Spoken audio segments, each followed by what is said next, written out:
Nyt täällä vilkkuu punainen valo. Noniin, näytäs meille sit kuinka terät mitoitetaan.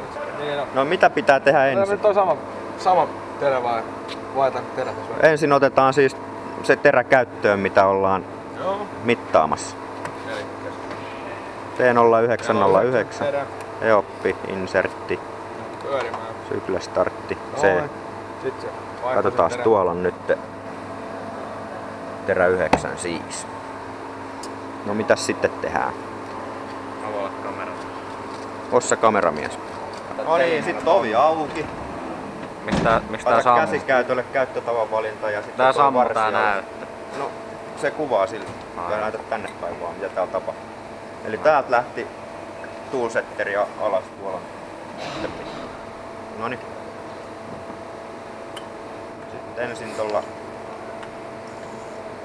pulssipyörällä sinne vähän lähemmäs. Ootappa siinä. Eli homman nimi on siis se, että kun me otetaan toolsetteri alas, niin mennään suoraan tänne offset-valikkoon. Ja nyt kun siellä on 9 terä, siellä ei ole mitään mittoja, niin otat zetaa nyt mitataan ensin. Ja mene vielä vähän lähemmäs, kestää niin kauan. Zetalla.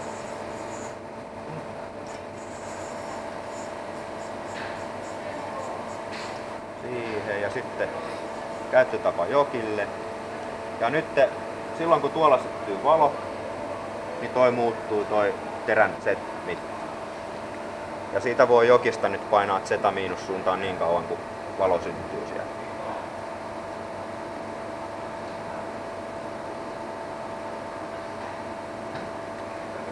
Eli sinne tuli -0,273. Valo palaa tuo.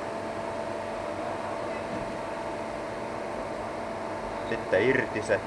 Ota irti ensin Z-suuntaan.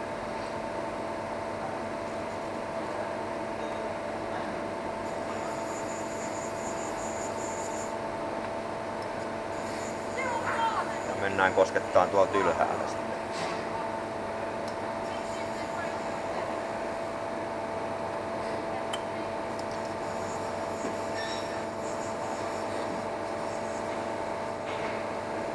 Ensin lähelle ja sitten käyttötapa jokille.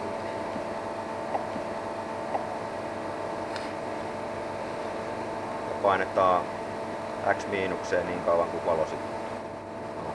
Ja sitten irti. Ota sillä plussa. Tonne siis muuttuu nyt X-mitta oikein.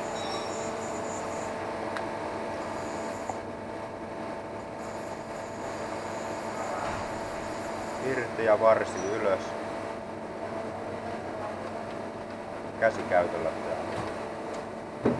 Ja huomion arvosta tässä on vielä se, että silloin kun mitataan teriä, niin nämä vearit nollautuu. Eli jos täällä on vearis jotain, niin ne menee sitten nollaan.